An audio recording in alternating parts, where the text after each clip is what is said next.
Hey guys, welcome back to my channel. In today's video, I'm going to show you simple and effective way to fix keyboard lag and typing problem on iOS 26. If your keyboard is slow, freezes, types late, or missing letter, follow the steps. First, press and hold the side button and volume button together.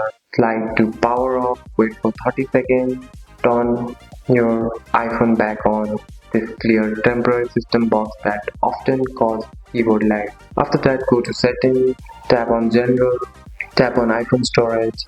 If your storage is almost full, then keyboard can slow down. Delete unused app, old screenshots and videos, large files you don't need. Try to keep at least 5 to 10 GB of free space.